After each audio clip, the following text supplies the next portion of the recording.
Hi, I'm Seán Duggan, and welcome to TheFIX, a podcast about Lightroom, Photoshop, post-processing, and the cool and creative things we get to do with our images after the shoot.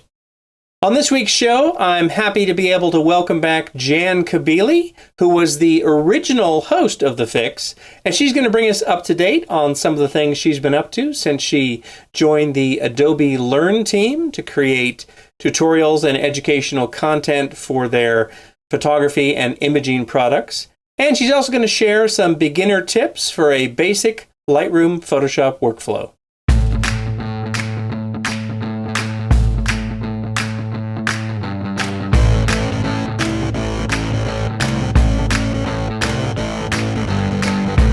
Well, welcome back to TheFIX, Jan Kabili. It has been too long since you've been here. You know your way around here since you started this fine venture.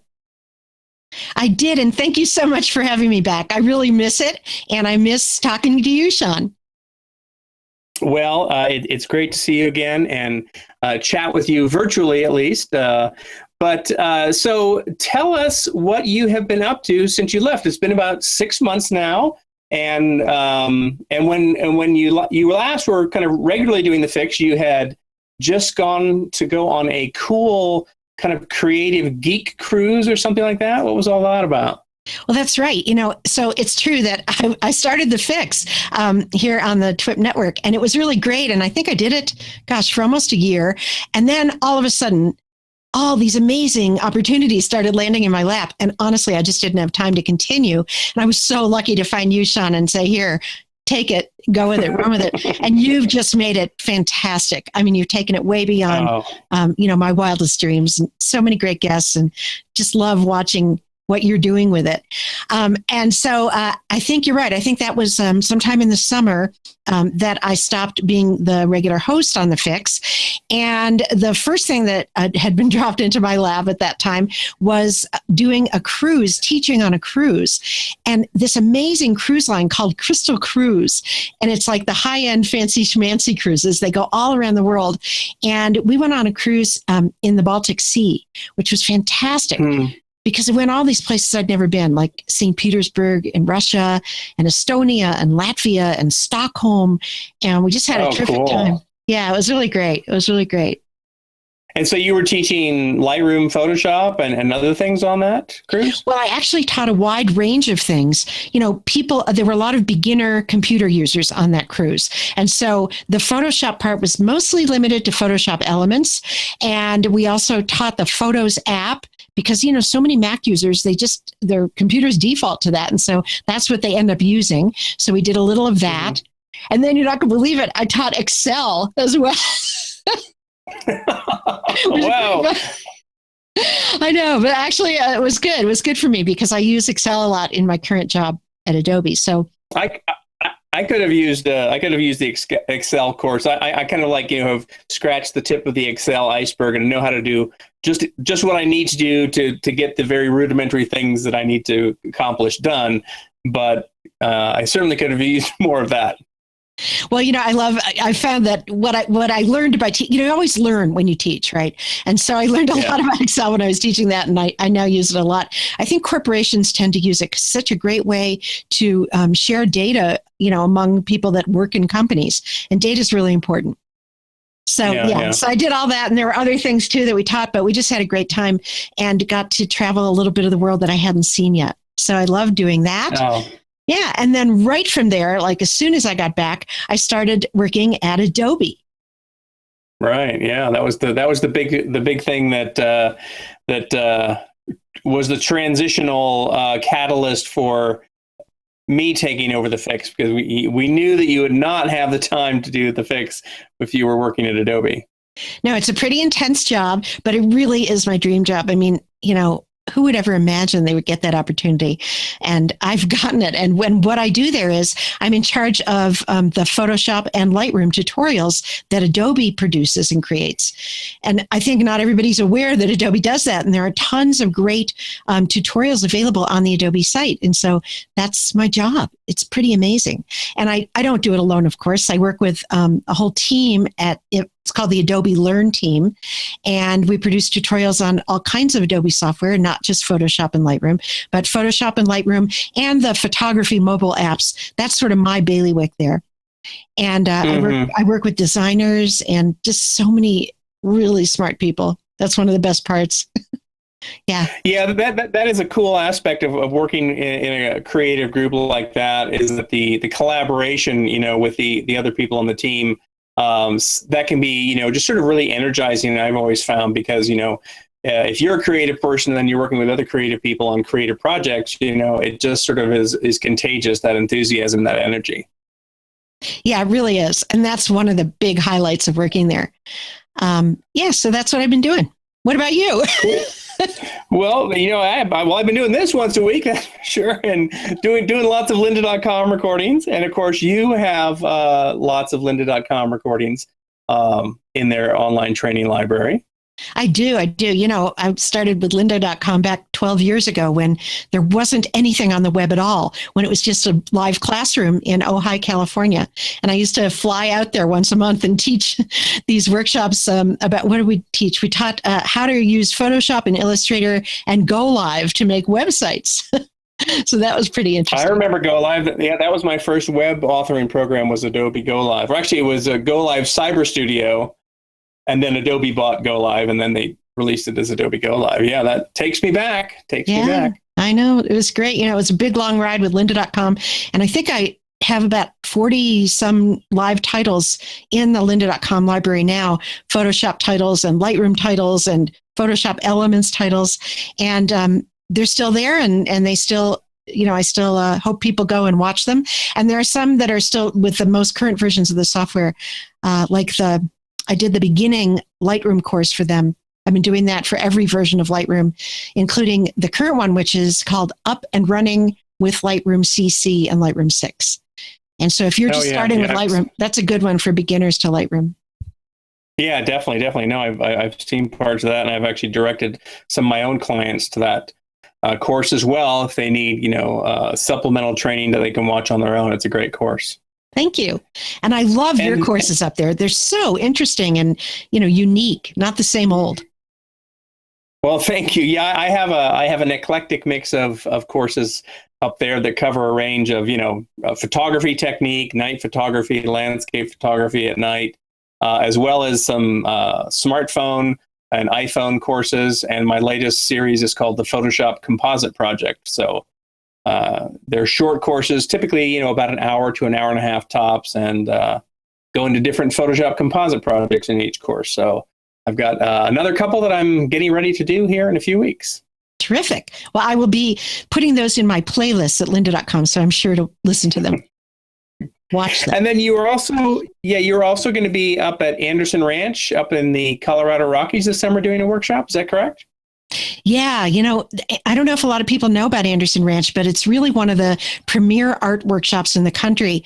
And they have a great history of teaching photography there, and that morphed into teaching not only how to shoot, but also all the post-processing stuff. And so now it's called the Photography and Digital Media Program at Anderson Ranch. And every summer they have fantastic workshops. And I am so honored to be included in this list of amazing people who go up there to teach. Just like I've taken classes there myself from people that I was amazed, like Jerry Olsman, for example, has taught there. Yeah, and the list just goes on and on. And so this summer, like I've done for the last few summers, I'm going up there to teach a really intense Lightroom workshop. And it's great to listen to videos and read books and all of that, but if you want to learn Lightroom, the best way to do it is sit down with an instructor who knows how to, teach at your level and can help you individually and really go at it. And so that's what we do. We just go at it like crazy for 5 days. And I guarantee you will know it if you don't know it now, or if you kind of know it now, it's a great way to learn. Well, the other great thing about Anderson Ranch is that it's such a scenic area. And for those people who are not familiar where this is, it's up in Snowmass Village, which is, essentially right next door to Aspen, Colorado. And at that time of year, it is just gorgeous up there. I taught a workshop there last summer, and it's really beautiful. And I know that you do this in your classes too.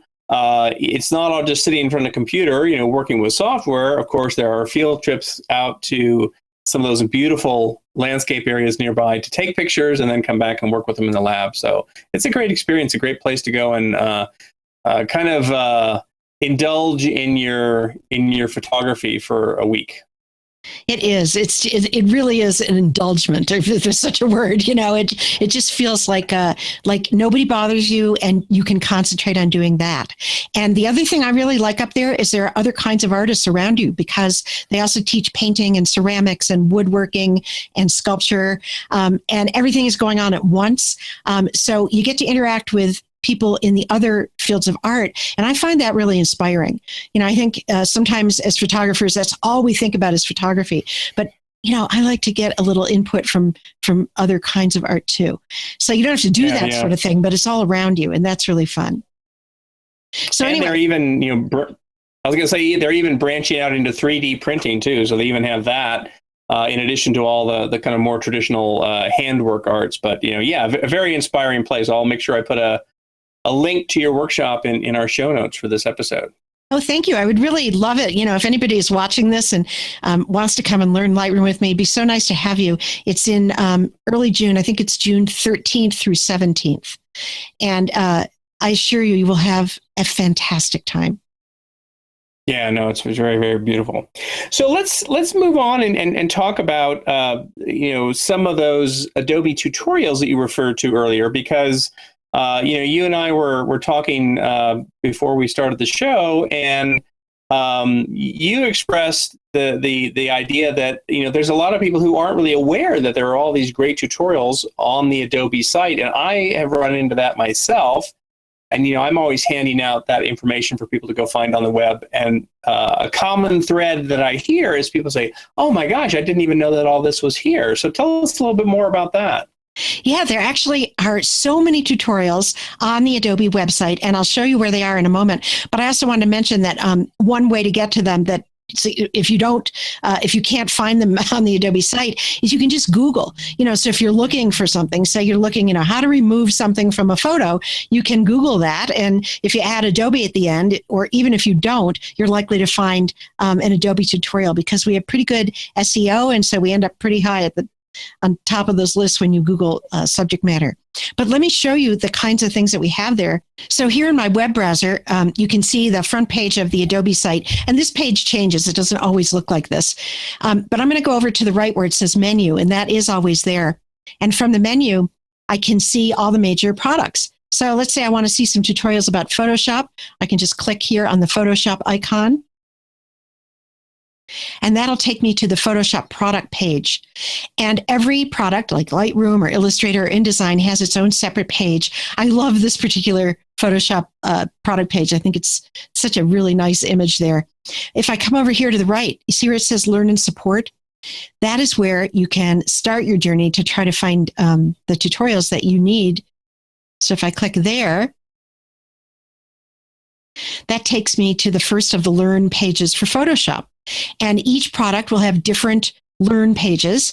And so on the Photoshop Learn page, you can see that we have some tutorials that are get started tutorials, some that are kind of basic learning essential tutorials, some key techniques. And this is all related to Photoshop now. And some others that show new features. And then over here is Photoshop Help. And that's where you can go to find the actual help files, the kind of thing that used to be in a printed manual. But the video and text and graphic tutorials are accessed here. And if you click on one of these, you'll actually go directly to a tutorial. So let me just show you one of those. So let's say I wanted to see this Get Started tutorial called Edit Your First Photo in Photoshop. If I click on that thumbnail, that takes you to a page that is just this tutorial. And this particular tutorial happens to have multiple videos in it.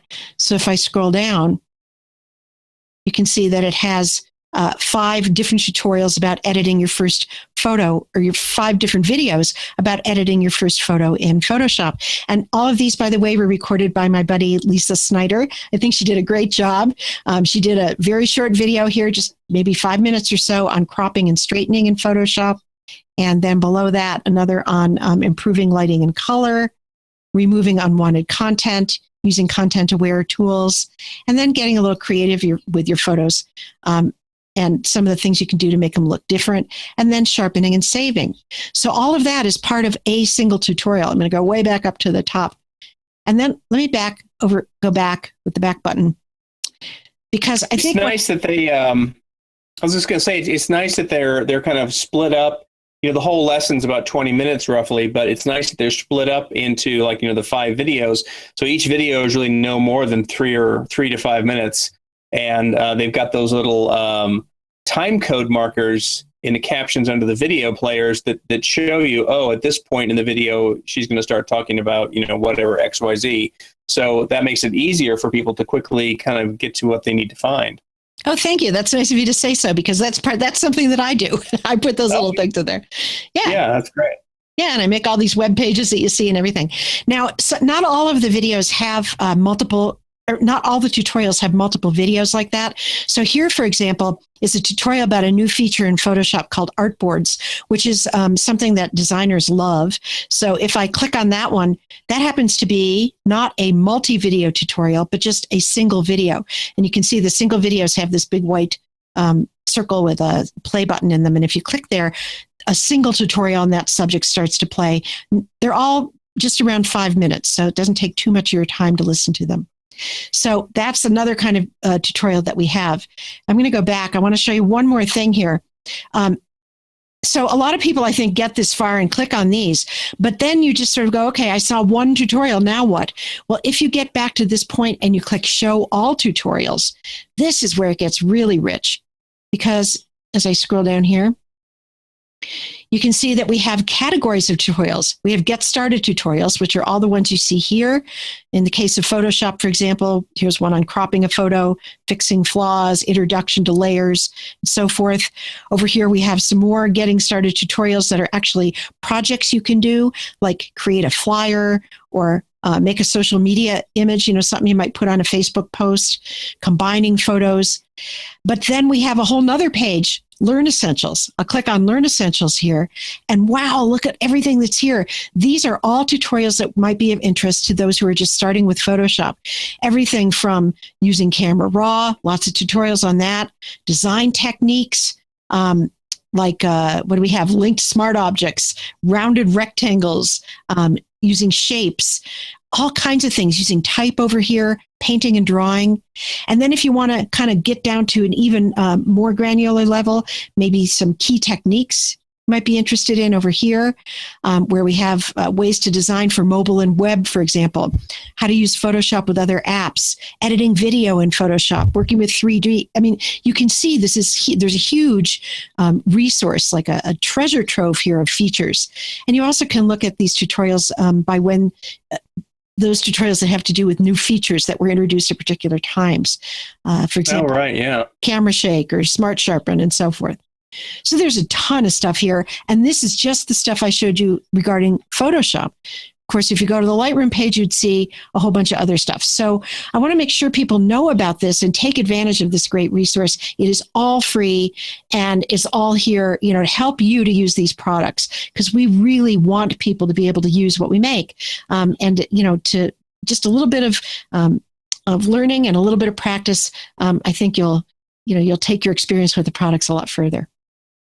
Yeah, that is really great. There's even more on there than I realized was on there. And it is such a good place for people to start, because I think a lot of times, especially when people are new to a software program, they've heard that you can do certain things in Photoshop or Lightroom, but they're just not sure how to go about finding that. And, these little short videos can provide a really good, stepping stone to learning more about it and learning enough to where they really start to understand it more.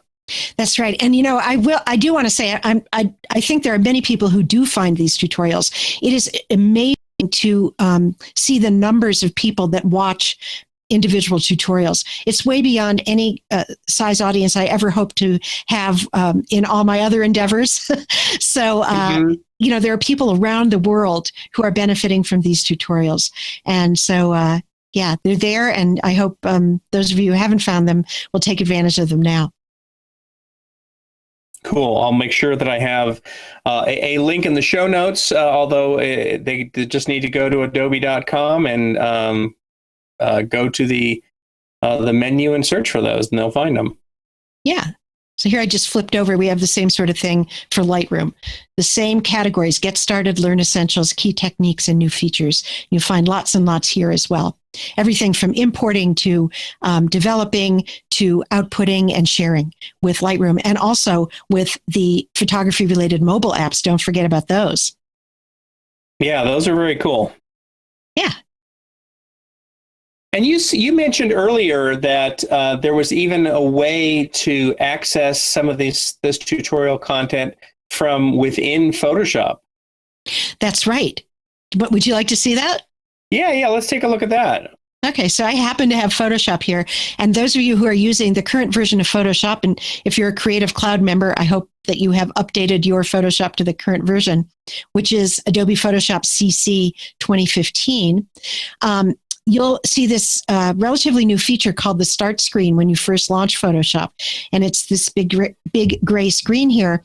And I happen to have clicked on Recent Files, which is a nice feature on this screen because I can see thumbnails of all the recent files that I've been using. So I could quickly open a file from here by just clicking it. But the feature I was really interested in showing you here is down at the bottom. So if you go down here, I don't even have to scroll. Just come down here where it says Show All, and you will see that there are some little gray rectangles. And those rectangles actually are links to some of our tutorials. For example, if I clicked on this one, it says Learn, Create Your First Design. That will launch my web browser and take me right to a tutorial on adobe.com that teaches you how to create a design in Photoshop. This is actually a great one for beginners. And this is with Brian Wood. He did he recorded the videos here. We talk about getting to know layers and combining images with layer masks and so forth, adding text and effects and a lot more. So that's kind of neat. Yeah, this is one of my favorite ones. And so you can get right to that from, where was I? Sorry, I was in Photoshop here, right from the start screen in Photoshop. And notice you can only see like 3 or 4 little gray squares down here. But if you click Show All, you actually can access more tutorials right there on adobe.com by clicking here in Photoshop on these gray squares. Yeah. Wow, that's pretty cool. And I'm sure that there's a lot of people who may not be aware that those are actually there on that start screen. Well, now they are. So that's a little bit about what's available at adobe.com. I don't know if you wanted to maybe do a little bit of tutorial stuff. Would that be interesting? Oh, hey, I'm always open to any tips that you have to share, because I know there are always going to be good tips and techniques, and you know the software very well and are such a good communicator at teaching it. So yeah, by all means. Well, thank you. So I thought, one thing that I could talk about might be the subject that is really near and dear to my heart, which is using both Lightroom and Photoshop together. You know, Seán, that I wrote a book about that. I don't even remember what it's called anymore, the Adobe Lightroom and Photoshop for Photographers Classroom in a Book. That's what it was. And that book, to which you contributed a chapter, by the way, thank you. I remember it well. Thank you. Yes.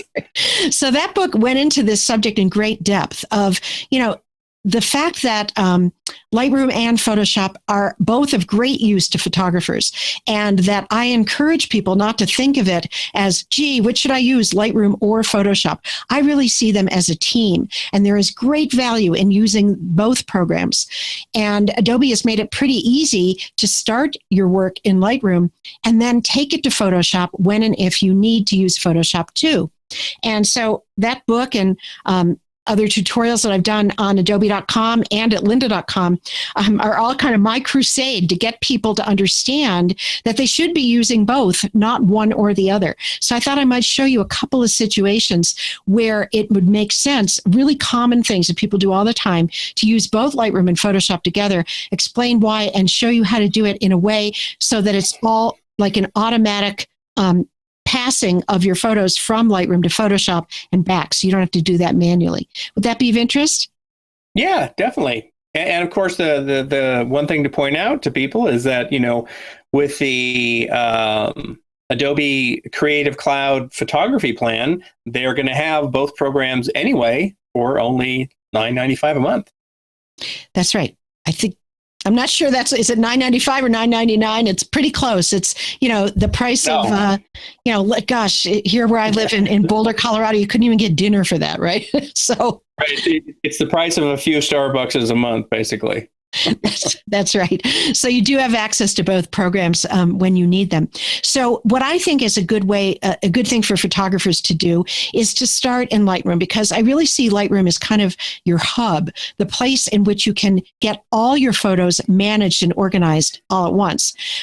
So for example, if I go over my Lightroom, my library module here, and I press G on the keyboard, and I look at all photographs, if I were looking at my main library or my main catalog, you would see that I have over 200,000 photographs in my personal catalog. And because I've imported them all into Lightroom, I'm able to manage them really, really easily. And by manage, I mean use different tools to organize them, like keywords and collections and star ratings, so that I can quickly find any photograph that I'm after, even though it's one of 200,000. People think that you'd be able to find photos by remembering what folder you put them in on your hard drive or your system organization, your files and folders. At some point, it becomes almost impossible.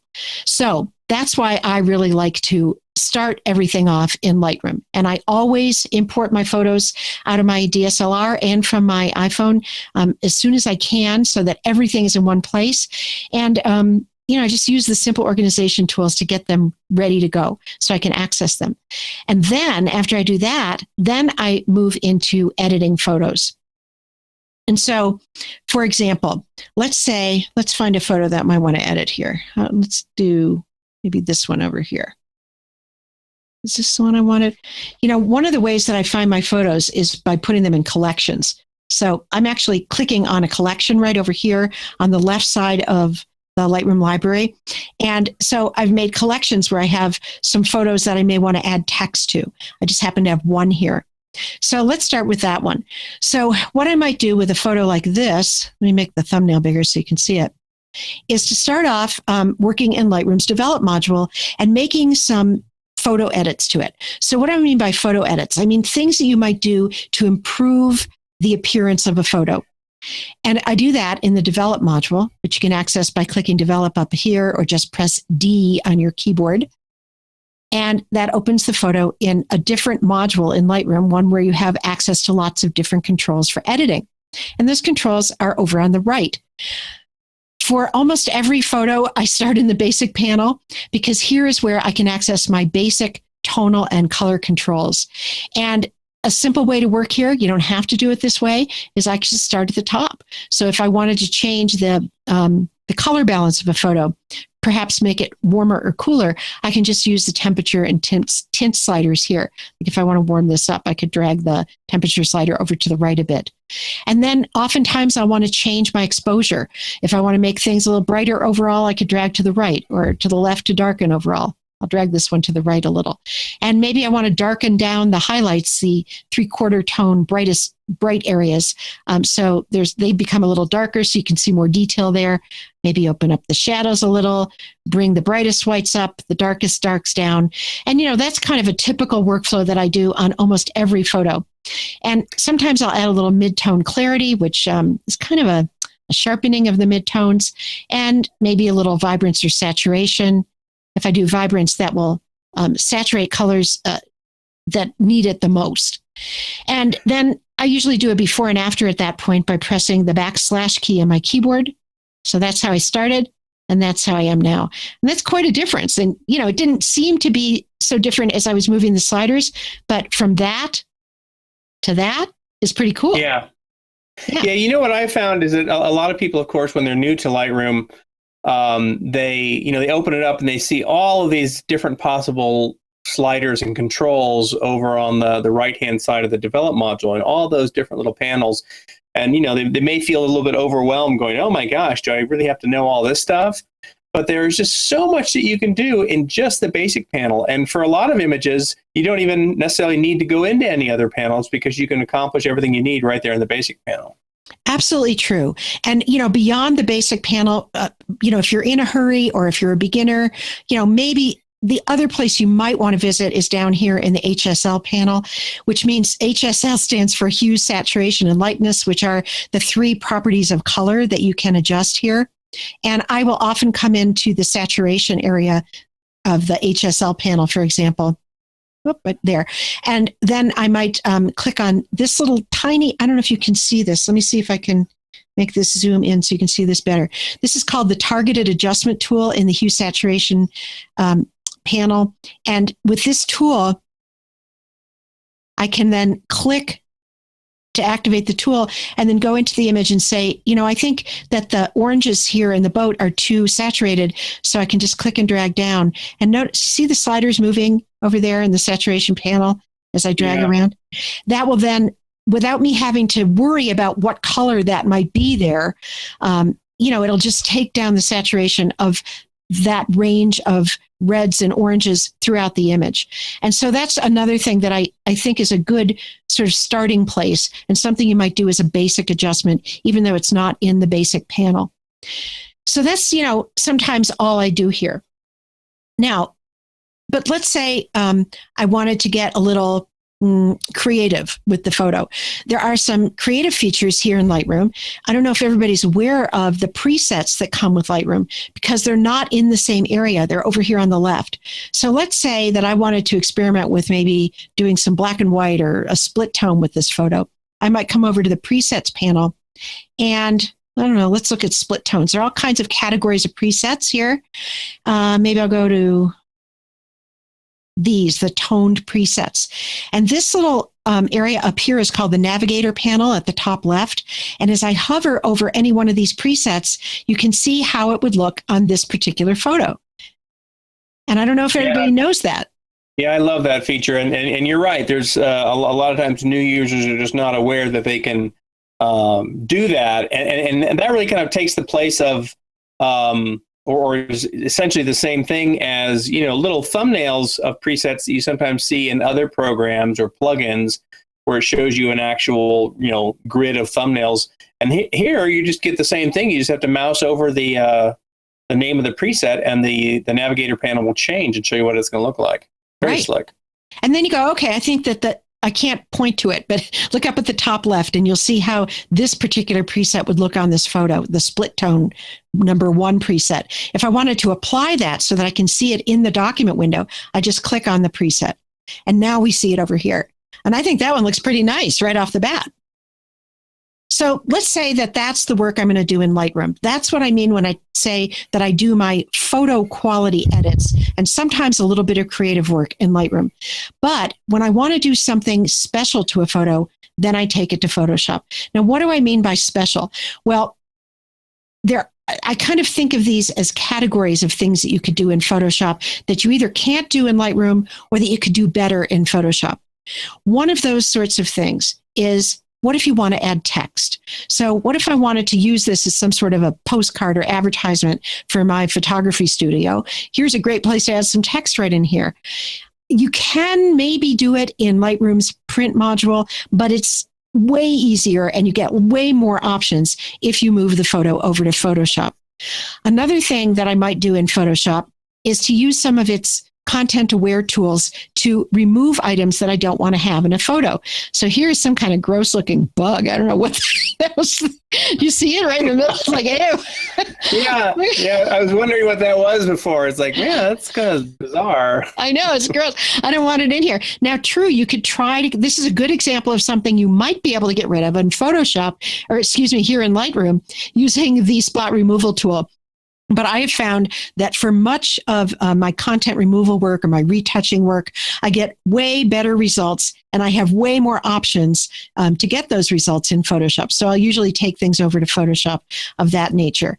Another time that I go to Photoshop a lot is when I want to make composites, when I want to combine 2 images, when I want to switch out the background of an image, when I want to switch out a sky, maybe from a dull sky to a more exciting sky. Those are all examples where you're going to be using more than one photograph or more than one image and putting them together. That's something you really can't do in Lightroom and you want to go to Photoshop to do.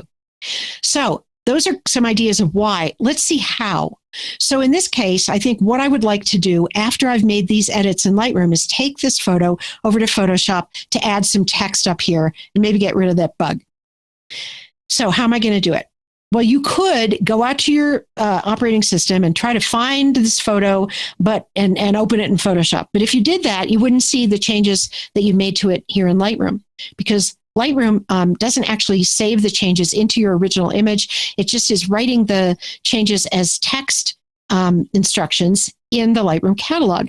And those text instructions only get applied to a photo if you take the photo out of Lightroom by exporting it.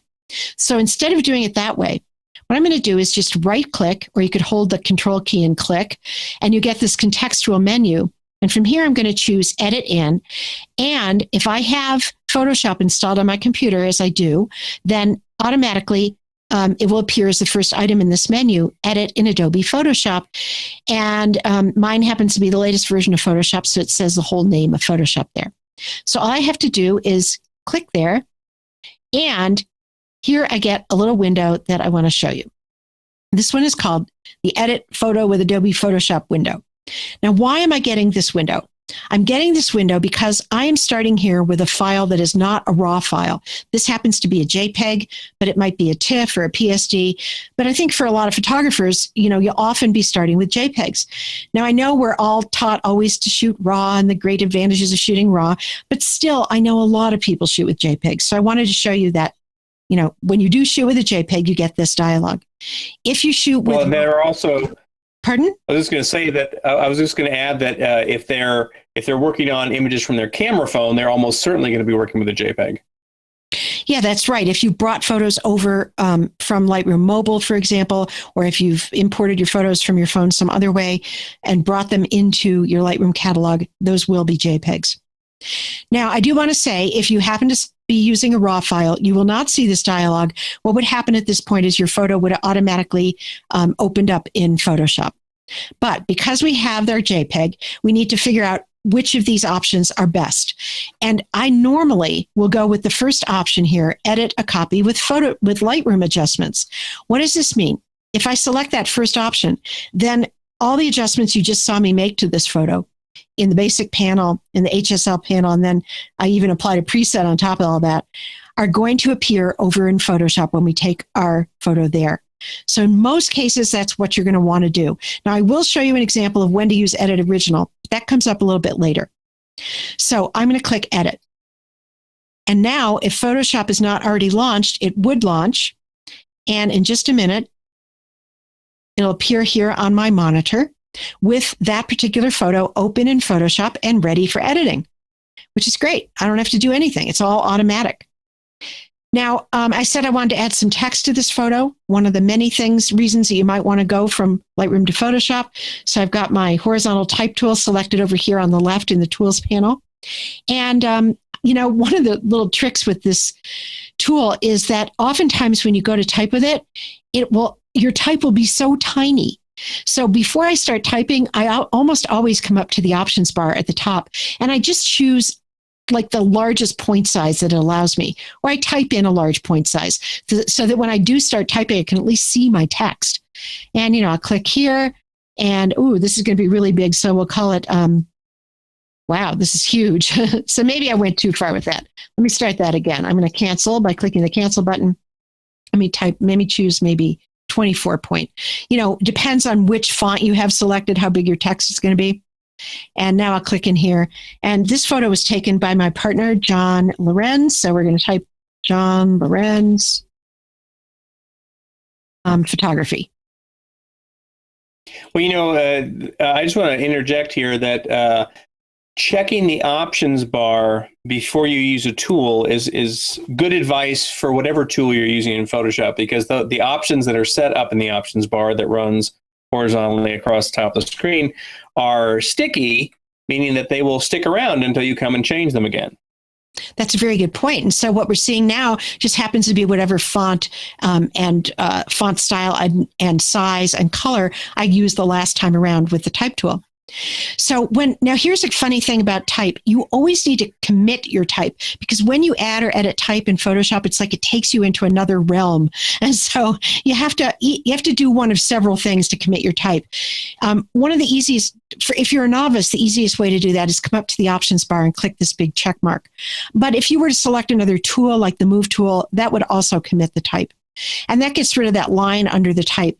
And the next thing I'm going to do is go and get my move tool, and I'm going to click and drag the type where I want it. And then let's say I did want to change something about the type. I still can edit it here. So, if I wanted it to be a different font, I would get my type tool. Maybe I'll just click and drag over the top part there, and I'll change that to, let's do like this, a different style of the same font, and click the check mark to accept that change.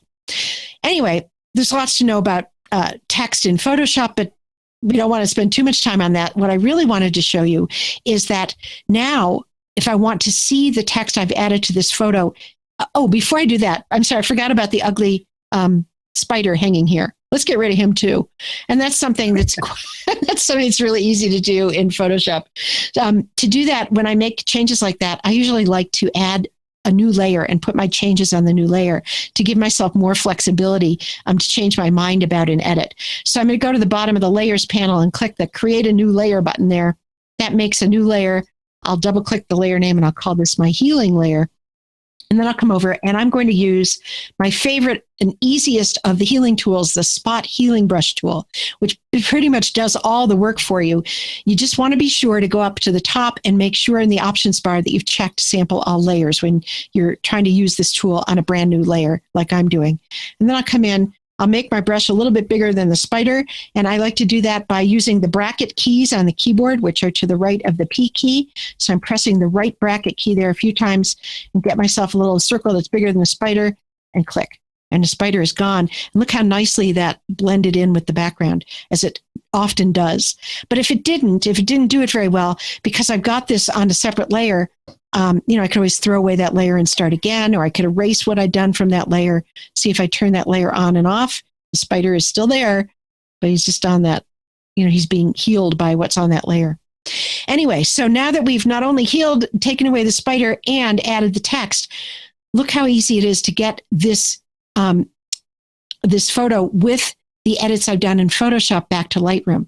All I do is I go to the File menu and I choose Save. Or you could use the shortcut Command S or Control S on Windows. And we save. And when we save, this is pretty interesting. By default, if you look at the name of the photo, you'll see it's no longer a JPEG. Now the saved version is a TIFF. You know that JPEGs can't have layers, but TIFFs can. So this is a nice thing that is done for you by default in this workflow, saving the photo in a format that will retain these layers so we can come back in and edit the layers in Photoshop later if we want. And it automatically adds the word edit up here in the file name too, so we know that this is the edited version. So now I could close Photoshop, I could close the photo, it doesn't matter. When I flip back to Lightroom,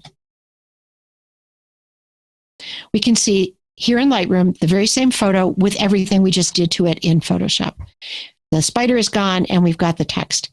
So that's how you can go back and forth between Photoshop and Lightroom. And it's pretty easy. Yeah, excellent. Yeah, it is very easy to do. And there are those times when you just have to go into Photoshop, whether it's, adding text as in this example, or, doing some retouching that is, perhaps a little bit beyond the capabilities of what Lightroom can do. It's true. And just so people understand, what you end up with back here in Lightroom are two photos. So over here on the right, well, this is the one we just worked on, the TIFF. And if I hover over it, you can see the name of the file right here at the top of the film strip. So this is the TIFF with all the changes that we made in both Lightroom and Photoshop. But right next to it is the JPEG that we started with the changes that we made to it in Lightroom.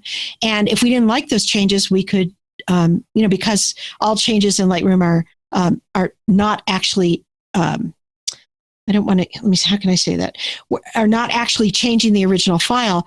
With this version, if I just press the / key, for example, you can see how it was originally.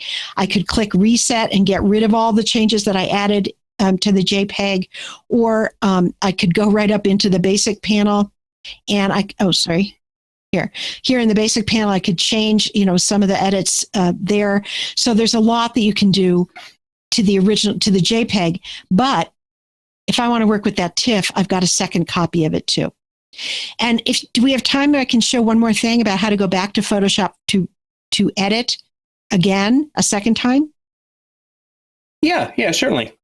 Okay, so this is cool. So let's say I'm now, I've got the JPEG and I've got the TIFF and I'm looking at the TIFF and I'm going, well, I like the fact the spider isn't here and I like the text, but gee, I wish that text was white rather than black, or I wish it was a different font or a different size. I can take this TIFF back to Photoshop. Let's do that. So as before, I'm going to right click on the photo and choose Edit In and Edit in Adobe Photoshop. But this time, instead of choosing to take it over with the Lightroom adjustments, I want to access the original, meaning the photo with all of those layers. So I'm going to click Edit Original and click Edit. And that takes me back over to Photoshop and I can access all those layers. So I could do something like, I'm going to double click the type tool and that selects all the type. And then with the horizontal type tool still selected, if I go up to the options bar and I click there, maybe I'll choose white and click OK. And that changes my text. I have to click the check mark to accept that. And now if I save, File, Save in Photoshop and go back to Lightroom, you can see that that change is reflected in the TIFF here in Lightroom. So you can keep going back over to Photoshop as many times as you want, but the best way to do that is to choose Edit Original rather than edit a copy with Lightroom adjustments. There also was one other option there, just so people might be wondering, Edit in Adobe Photoshop. This option, Edit a Copy, it does the same thing as Edit Original, but it would just make yet a third copy. And I usually don't want to have so many different copies, so I don't often use it, but it's there for you if you want. It would also let you access all those layers over in Photoshop. Yeah, I agree with you about not wanting to have too many unnecessary copies, and that's something that I see happens a lot sometimes with people who aren't or maybe new to the program and don't really understand how that works. Is they're not really aware that every time they're choosing that when they open the file, they're just creating a new copy, so they end up with multiple copies, probably more than they'd wanted. Exactly. So, that's in a nutshell what Seán and I wrote a 350-page book about. Right, John? Well, you did the lion's share of the work. I only did one chapter, and it was nowhere near 350 pages. So you were the prime mover on that project. Well, thank you. But it was a good project. Well, that was pretty cool, Jan, and I'm sure that's really useful for people who are new to working with both Lightroom and Photoshop, and in terms of giving them an idea of when they might want to go from one program to the other and how to do it. Oh, great. I'm glad that you liked it. And of course, there is more to say. So I wanted to give people another resource.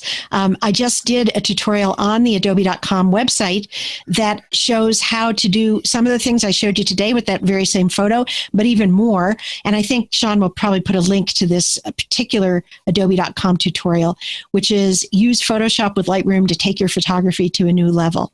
So this is one of those multi-videos I talked about earlier. So if you scroll down, you can see I'll show you how to take photos from Lightroom to Photoshop to both move and remove objects, to make a simple composite. In this one, I put the moon in the sky using blend modes. How to get creative with your photos. For example, in this one, I use a liquify filter to clean up this bird. And I even have this one down here, the same sort of thing that we saw today, using that photo and adding text to it. So that is yet another resource for you where you can maybe practice along. We have some, I hope that you can practice along with me and that will help you to learn these techniques. Yeah, and I will definitely put a link to that in the show notes so people can find it just from a single click of their mouse or their stylus. Well, excellent, Jan. Thank you so much for coming on to join me in the old place that you recognize so well here in the THEFIX. Yeah, but you spruced it up with a new poster over there, Marcel. Oh yeah, it's Marcel. Yeah, Marcel always keeps me company. I have to change that every once in a while. I change the artwork on this wall, and Marcel's been up for a while now, so maybe I'll move him over to another wall and put something else in. But I always forget about it, and then I start recording and going, oh, I haven't changed the poster yet. So one of these days. And thank you again so much for creating such a great foundation here on this podcast, TheFIX, because of course you were the one who started it, and I know I was one of your early guests when you first started it, and showed up as a guest, another few times before I actually formally took over when you moved on to your new ventures. But I do want to thank you again for setting it up so well and making it so easy to step into your shoes, as it were, and take over. Well, thank you. And you've done such a great job. I really look forward to each show and learning more and listening to your great guests. It's fantastic. So thanks, Seán. No, thank you very much.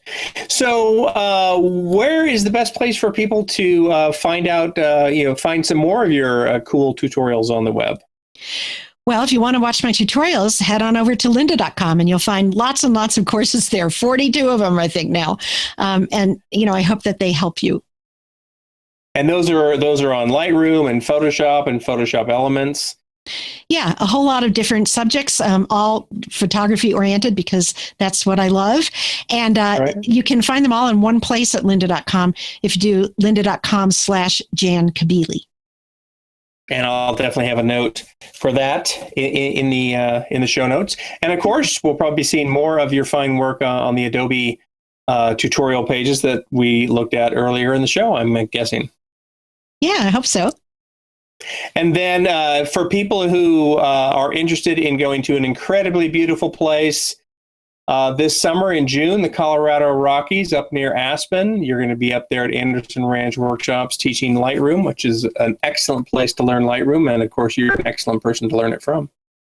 Thank you. But you have to be hardy enough to get up at 5 o'clock in the morning one morning and go shoot the amazing maroon bells. Did you do that with your workshop, Seán? We did, yes. It was, we got rained out though, but before it rained, we had some cool brooding clouds. We didn't quite get the sunrise color we were hoping for. We got a little bit of it, but then it started raining and thundering, but it was still pretty impressive. But, that's an occupational hazard doing sunrise photography in June, is that you have to get up really, really early. I know, but here's the thing. It's so exciting. It's so amazing when you get there. This is a place called Maroon Bells. I don't know which mountain range it is, but it's right outside of Snowmass, Colorado. And there's this amazing still lake with these gorgeous mountains, really, really, really tall mountains with, white snow caps still sometimes. And they reflect into the water if you get there early enough. That's the whole trick, is getting there early enough. And then the sun rises and reflects on the mountain. And if you do have clouds in the sky, it's just outrageous. I mean, you can't get a bad shot, right? Yeah. No, yeah, even with clouds in the sky, we had a good shot. Well, and of course, now that you've mentioned it, you have to send me one of your Maroon Bell sunrise pictures that I can put on the page. Oh, okay.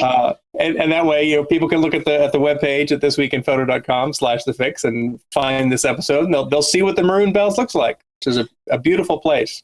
Great. I'll do it. Cool. Excellent. All right. Well, thanks again so much, Jan. Really appreciate it. And I look forward to catching up with you again in the future, sometime soon, I hope. Maybe in person. Oh, of course. Yeah, you'll never get rid of me, Seán. Cool. Excellent. All right. Well, thank you, everybody out there in Internet land, for tuning in and joining me here on TheFIX. Remember, you can always subscribe to the audio version of this podcast on iTunes. And of course, you can come to the webpage at thisweekinphoto.com/TheFIX to watch the video version, as well as find a downloadable audio version. We will see you next week on TheFIX. Take care.